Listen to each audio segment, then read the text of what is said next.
Habakkuk chapter 3.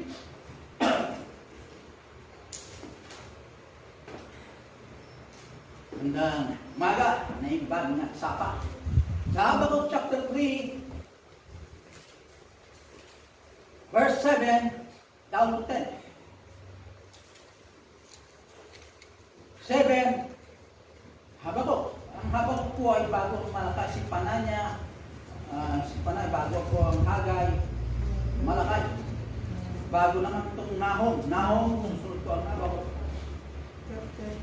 Chapter 3, verse 7 down to 10. Basahin ko na, palitan ko ang pagbabasa. Sa verse 7, basahin ko at kayo na po. At hanggang nakarating tayo ng 10. 7, I saw the tents of Cusan and affliction in the curtains of the land of Midian did tremble. Sa 8. Was the Lord displeased against the rivers?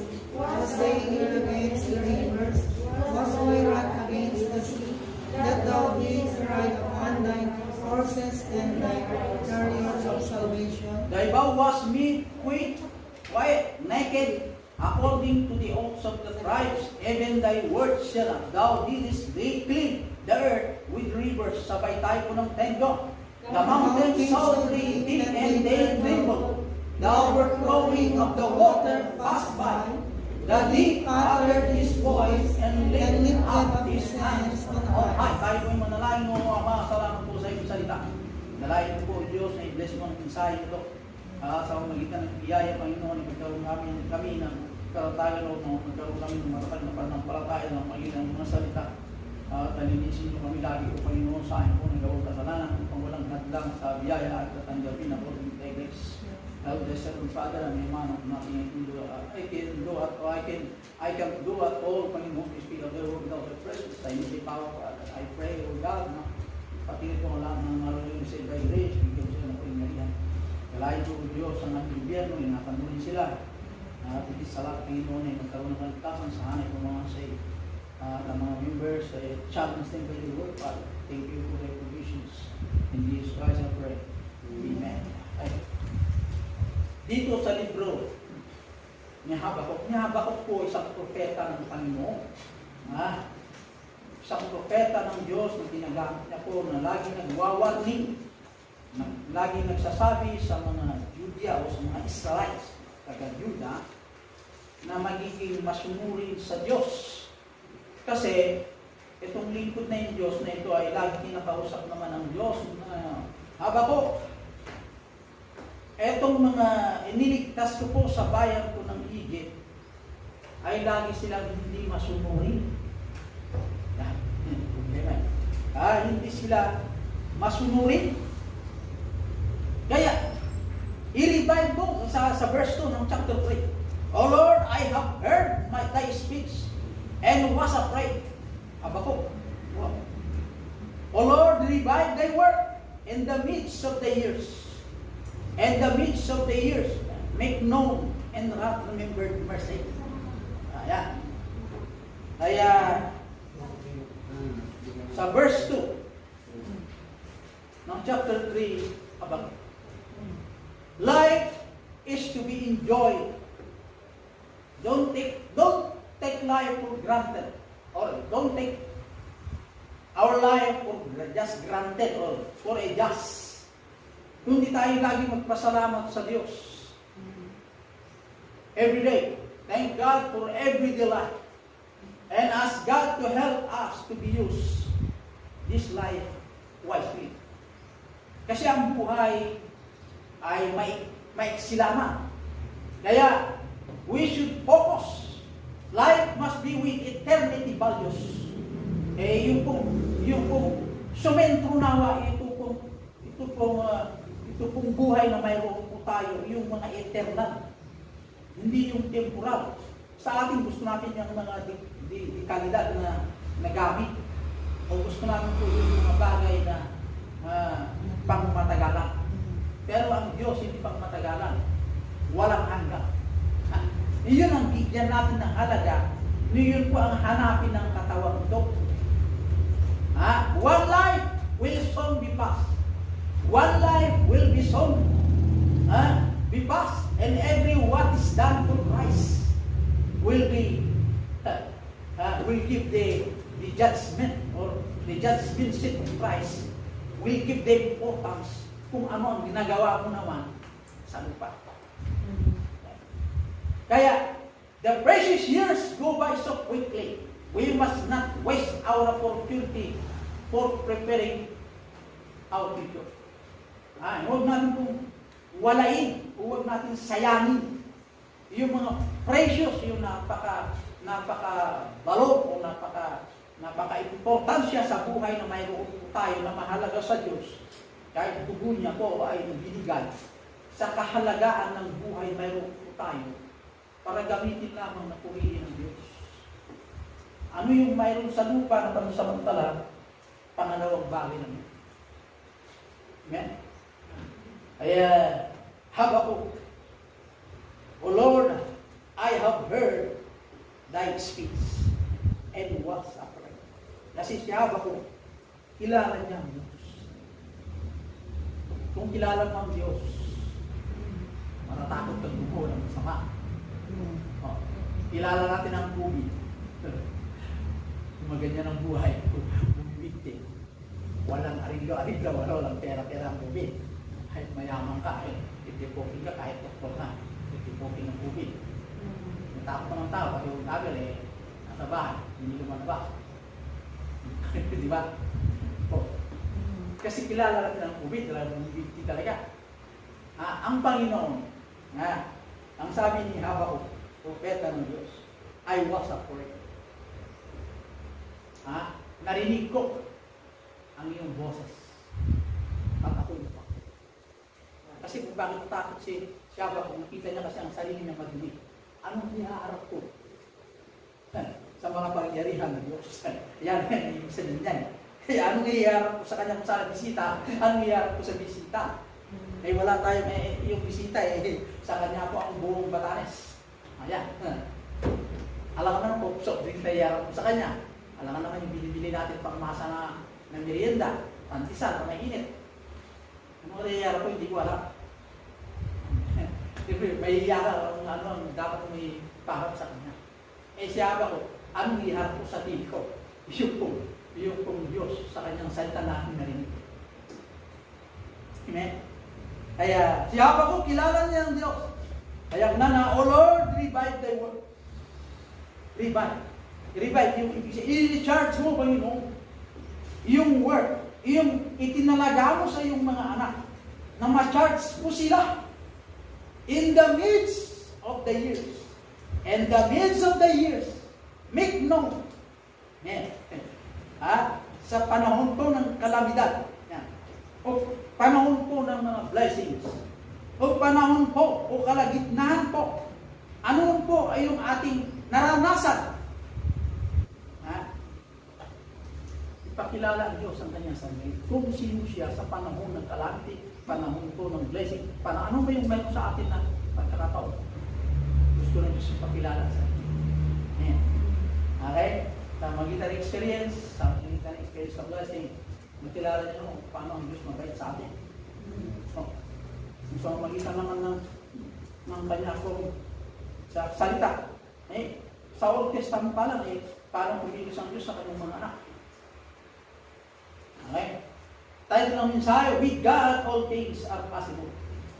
With God all things are possible. Unang puntos. 7 down to 10.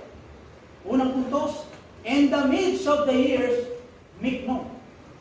Yung make known po, sa magitan po ng experience, yung pong pweba o proof, ebidensya o patunay na ginawa ng Diyos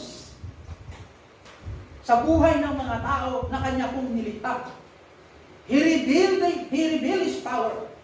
Example sa Exodus 14, nung panahon po ng mga Israelites, nung siya po ay dumaan po sa gitna ng dagat. Okay? That's miracle. Ano na ni Moses yung kanyang tungkol. Nagbiyak na po ang maganda sa ilo. Dagat na yung kapatid. Nabiyak. Yun po ay experience. In experience po, yung nakaraan na ginawa ng Diyos na hindi masukat maisip ng tao kung paano niya nagawa yun. That is miracle. Nahantong lang tayo sa milagro. Naalala yung mga politician, nag-away-away sila. That is a political question that we can never define. According to Marco. Nung namatay si Lino, don't ever allow yourself to make yourself a judge without proving evidence or preponderance of evidence. For a provable cause. It is a political question that will never be defined. Kaya dito naman sa Bible, it is nag-ending lamang po, it is a miraculous miracle. Bakit? Experience niya, pinakilala lang Diyos kung sino ang unknown God. Kaya wala naman nakikita pa yun. Reveal His power. Kaya ang Diyos gusto niya ipakilala ang kanyang sarili sa makita ng power. Hindi lang po yun. Ang Panginoon, pinakita niya rin ang kanyang sarili kung paano kumilos itong mga, kung paano pinakain itong mga millions of Israelites sa desierto. Desert. Paano kumilos dyan? Pagkain nila, pagpaligo nila, desert, alam na, walang tubig dyan, abundance. May buhal ba dyan? Wala. Bihira. Walang kahoy. Kung desierto, darat. Pinakita ng Diyos kung sino siya sa mga hindi naniwala sa kanya na Israelites, chosen people. Wala rin tayong pagkaiba ngayon. We are chosen. Pinili tayo ng Diyos. Ang sabi po ng Bible sa John, ang sabi po naman sa John, Ye have not chosen me, but I have chosen you. Sa Old Testament, si God the Father, you're a peculiar people unto me. Hindi sabi nyo doon sa Old Testament.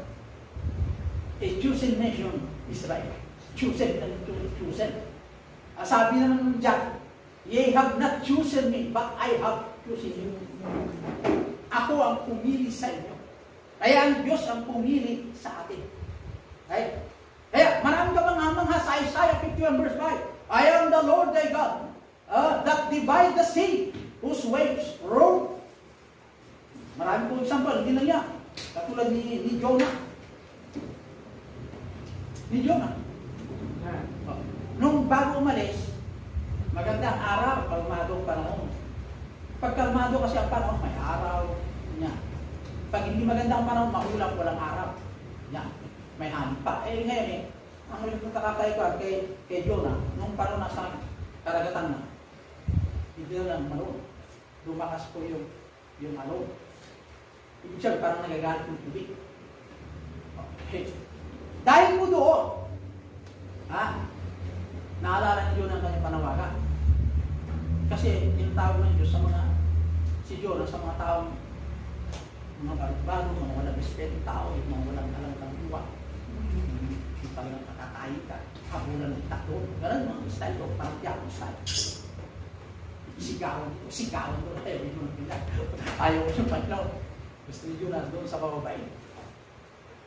Hindi si Jonah kasunod ng Diyos. Kaya si Jonah ay nag-escape papuntang Tarsis. Bumili ang ticket, pagkasatis tapos natulog sa mga ilalim ng upuan. Pag-gising niya, Tarsis na ako. Kanya, hindi niya alam. Pagdating pala sa karagatan, bumagyo na. Kaya ang Diyos, makapangyarihan ng Diyos. Nung tinapon, kumalma ang panahon, kumalma ang dagat. Yung hangin na malakas, kumalma na rin. Pati-pati, itong pahinay kayo, mas mulit sa Diyos. Nung itatapon, sak niya! Parang bola ba? Parang nila. Kaksak, nakuha ng si Jonah. Tumira sa kanyang tiyan ng 3 days, 3 nights. Saka dinala yung pating, saan? Yung ayaw ni Jonah. Doon dinala, nung niluwa niya sa gilid ng dagat. Ito naman sa mga dinala ng pahin, ito palang bayan na yun. Yan. Kaya hindi ka makakaligtas kung sinabag ka ng Diyos. Kaya doon, nangaral si Jonah, nagkaroon ng kaligtasan kapitong hari. Sa Nineveh. Marami pong milagro na experiences ng mga men of God sa panig ko ng pangangaral. Hindi lang po yun. Yung pong panahon, iligtas po ni Moses ang mga Israelites mula sa bayan ng Egypt ay maaraw. Pati ulak masunurin din. Nagyan ng Diyos ang ulak na makapano para hindi mainitan ang kanyang mga anak. At tayo doon tayo sa mga minahangin. Para presko kanya, pay, wala na yun. Ang Diyos na provide dapat ang kailangan niya. Sa magitan ng pag-provide ng Diyos, ang hinihingi na lang ng Diyos sa mga Israelites, ito is to obey my voice. Obedient lamang sa panig ng mga anak ng Diyos. Obedient lamang, mahirap ng Diyos. Just obey my voice. Sabi ng Panginoon. Kung masunurin kayo, I will be with you. Yun po ang pangako eh. Kung masunurin ka, I will be with you. Kung hindi ka masunurin, yan po dyan. Maraming mga anak ng Diyos. Jakka. Parang si Tomas, hindi nga pwede application mo yan. Kaya experiences. Sa nakaraan na ginawa ng Diyos sa mga mayroong gagawin sa mga mananampalataya. Kung paano iniligtas, paano nila iniligtas ang kanila kung mga kalamidad sa buhay. Ang Diyos nandiyan pa rin, hindi umaalis. Hindi ka bibitaw. Ikaw lang umaalis, nandiyan pa rin ang Diyos. Para ba ang Diyos ang nagbibigay pa rin ng pinapakita sa iyo ng mahalaga sa buhay ng Diyos. Kahit hindi mahalaga ang Diyos sa iyo. Isa ang talang ng Diyos, kompleto ng lahat. Pwede tayo walain na, mawala ang mundo. Lilikha ako ng bagong mundo. Pwede. Lilikha ako ng bagong tao. Pwede. Lilikha ako ng bagong tao na masunod sa akin. Pwede. Ikaw, ayaw magiging kang gano'n. Hindi. Kaya, obedient lamang po ang hinihingi ng Diyos. Pangalawang puntos. Reveal their predicament. Reveal their predicament. Yung similarity. Ang mga tao na hindi masunurin sa Diyos, pinakilala ng Diyos kung sino siya sa magitan ng miracles. Pinakilala naman ng Diyos sa pangalawang puntos na ang tao ay hopeless. Wala kong kapag-asa na ayon sa Exodus 14 verse 2. They cannot escape. Hindi po sila makatago. Ang calamity kasi, hahanapin ka. Hindi ikaw hahanap sa calamity. Ang calamity ang hahanap sa iyo. Hahanapin ka. God is going to send revival to those hopeless people. Yung pong walang kapag-asa, yung mga mananampalataya na wala siyang magawa sa sitwasyon na yun. God will be going to send the message of revival. If ever we heard His voice. The Bible says, His voice is in the Bible. Reveal their predicaments to those helpless people, mga anak ng Diyos. They cannot escape calamity. God sent revival. The only remedy for you to survive is to be revived. Yung sundalo mo, kailangan di fighting spirit to fight. Ganyan. Hindi po yung pagkain masarap. Hindi pera. Yan kailangan mo. Ma-charge ka spiritually. Na yung pong kalamidad na mayroon na haharap natin o kasalukuyan. Mas malaki yung mayroon ka. Mas makapangyarihan yung mayroon po tayo. Kung bakit hindi tayo nire-recharge ng Diyos. Dahil pinakawalan po tayo na mamili ka pa rin ang gusto mo. Kung dumipindi ka sa kapangyarihan ng pera, kapangyarihan kung mayroon tayo, ano man kung mayroon tayo ng business, ay gusto ng Diyos na, sige, gawin mo ang gusto mo. Pero I assure, sabi ng Diyos, tatawagin ko yun. Naghintay ako, sabi na eh. Diba? O si Jonah, umalis. Mga Israel, nagtatakbo sila, umayaw sila sa Diyos. Israel, Israel, come back to me. Pagmahal ng Diyos, mga kapatid. Kaya, ano pa ang ating nagawang kasalanan in the previous days, in the previous month? Mahalaga pa rin tayo ng Diyos. Sa Exodus 14 verse 8, God did a remedy because Satan attacked the young Christians regarding their security of their salvation. Maraming mga mananampalataya ng yung young Christian, bata pa sa pananampalataya, ang ginagawa ng kaaway, yung security. Yung pag eternal security, safe forever. Pwede ka tirayan ng kaaway, hindi ka maniwala yung safe forever. Pag nagkasala ka ulit, manulus ng salvation mo. Oy, galing sita. Gumawa ka ng mabuti para maligtas ka. Faith plus work equals complete salvation. Pero the Bible says, by grace is enough. Kung ano ang sinabi ng Bible is enough, period. At huwag natin dagdagan, huwag natin i-perverse. Yung ginagawa ng mga lawyers, i-perverse nila yung word sa layunin magkaroon ng pera. Hindi naman layunin magkaroon ng justisya. Kung layunin magkaroon ng justisya, ito rin makulong talaga yung mga mayaman na nasa likod ng krimen. Maraming makulong. Pero hindi yan ang usapan. Ang usapan ngayon, brother na yan, ano yun? May pera ka. Hindi pa naman kay Alex. May pera ko, iparil ako. Kaya, yun ba yun? Ay, sa'yo yung pera sa akin lang ba rin? Sambala ka naman tayo, di ba gano'n natin? Ha? Ano, kapatid? Kapag lahat na yan talagang pagdating sa physical yan, okay naman yan. Pero pag espiritu, parang pala tayo pinag-usapan. Sa Diyos pa rin ang ating pong Amen.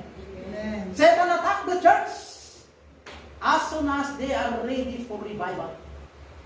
Attack. Ni Satan kasi matalino si Satan. Ang kanya pong kalmungan ay dinadivert sa yung mga tumitira sa mga unsaved. Pag kinukuha mo yung mga unsaved, marupot si Satan, wala na sa malaga. Sana punta. Sa Baptist Church, sa Baptist Church dito. Pero pag kinuha ni Katoliko, wala, sa akin ko yung Katoliko niya. Sa Batista, hindi ka dito. Bakit? Hindi ka makagawa ng buti, sa ikin mo mapunta. Sigurado ka sila rin? Hindi. Saka nakasigurado, hindi ko alam. Yun ang sagot naman itong mga folks. Kaya nagkaroon kami ng meeting na dyan. Clinical meeting. Sa Batista, Spiritista, Seventh-day Adventist, Katoliko. Kaya tayo mag-unite. Ngayon, pag sumunod kayo magkaroon ng registration, kakabigay sa amin kung magkaroon kayo ng registration dito, pipirma kayo, pero kayo tatanggapin ng 25,000, 25,000. Yun. Pero mayroon tayong service sa Wednesday service. Saglit mo lang mga membro mo at yung mga title ng church. Kung titulado ba yung church mo, registered sa SEC na. Kaya nung meeting, ako nalita ko, nandun na sila lahat. Nalita ko 10 minutes siguro. Tapos nandun si Padayuman, nandun si Waso. Ngayon, nag-ground yung papel. Mahilig ka naman. Itinan ko si Waso. Sa kaliwa ko mga inahan ko, hindi na kasi Padayuman. Ano ba? Pangwalo na tao ko pipirma eh.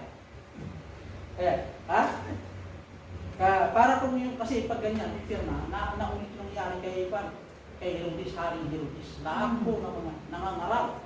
Anong sekta ka? Magkaroon ng meeting sa palasyo. Magkaroon ng meeting. At lahat ng mga ngaral, bibigyan ko ng support. Bibigyan ko ng kanilang pagkain. May protection pa sila. Pero ako ang hari. Sabi ni Herodes. There should be one government, one religion. Pero ang control, nasa kamay ng hari. Umayaw itong mga Baptist. Anong nangyari? Hinabot sila ng sword. Hinabot sila ng kabayo. May araw. kumain. Kasi, siyempre, buhay mo na yung tayo mo na, tatakbo ka sa kabundok ka. Yung iba, namalay sa bundok, yung iba, nakatakas. Lahat ng meron silang yung mga naka-store na hindi pa Bible mo, yung naka-store. Ganyan, store na yun. Ang yung sulat mo, ang yung sulat mo, hindi pa nakumpak ng isang bago. Wala kayo kung yung testament. Sinulog nila lahat yan. Ang may hawak ng Lord, yung high priest, yung po ang may hawak ng Lord. At ang hari. Matindi ang mga naman, kahit ngayon, malayo kayo mga ngayon. Wala namang gagawin sa atin mga ngayon. Ba, amen? Wala na. Tayo lang nahihiya. Tayo lang nahihiya mga kapatid. Kaya, for the third point, Exodus 14:13. Reveal thy plan. Reveal thy plan. A perfect man ay makatagpo po ng peace. At hindi rin po makatagpo ng katakutan. God's people need to get their mind on the scriptural and order that God secure their life.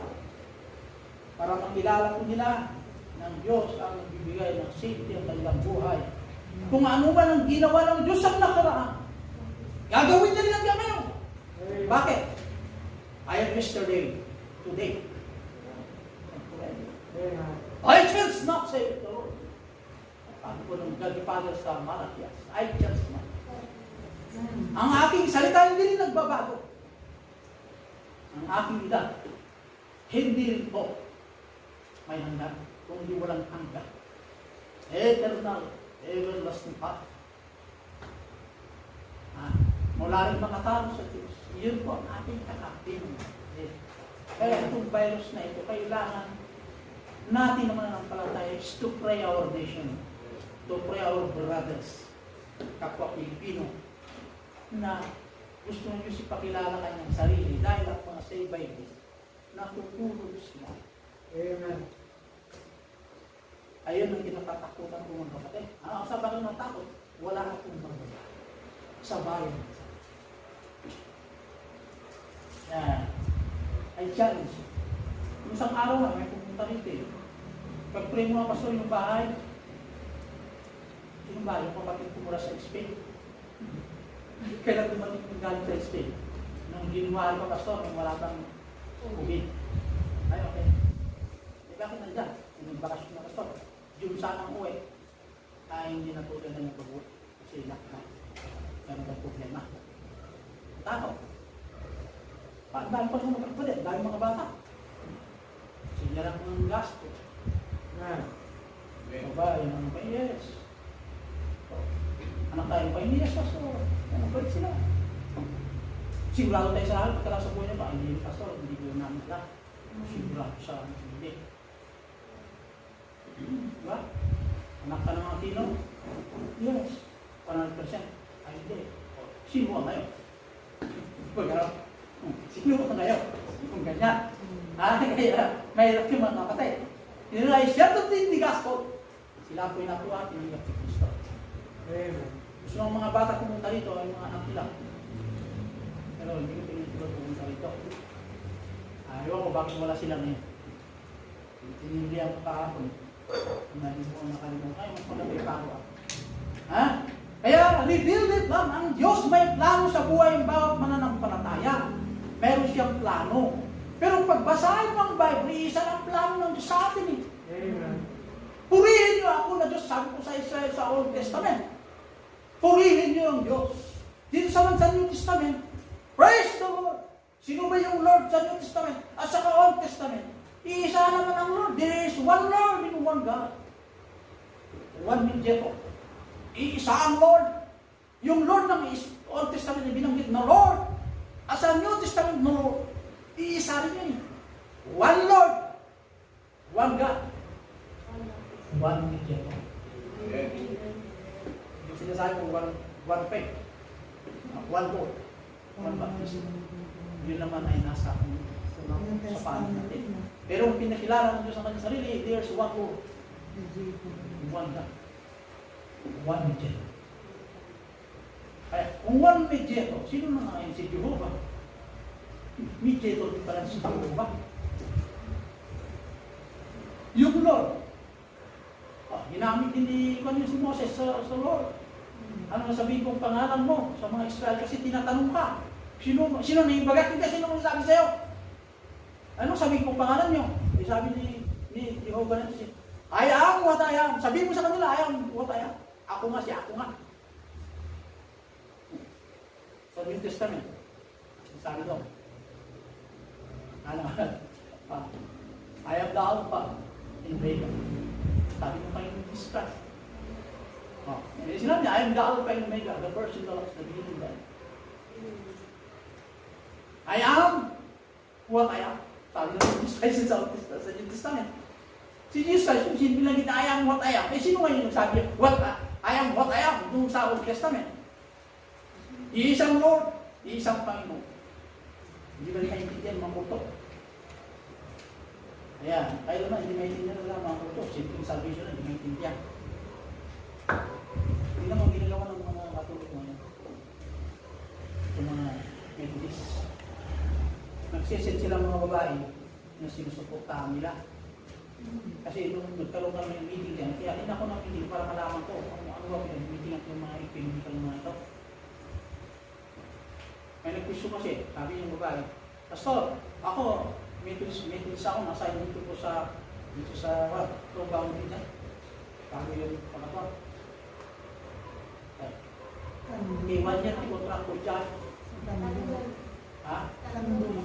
Hindi pala niya, kaya siya. Papunta pa ka. Saan nyo? Ngayon. Ngayon, sasarap nyo na yun. Diyan ako nasay, sabi ko bahay. Iwan niya lang may prata ko po yun. Sabi nyo, sumuntaran nyo kami din ng 2 years lang, 20,000. Eh, paano naman ako kung magtapos ang kontrata ko doon? Bakit ako ng trabaho mo doon? Ako po ay pastura doon. Pinag-ilipot kami ng mga tao. Pag natapos yung kontrata ko, darating na yung pastor ng English.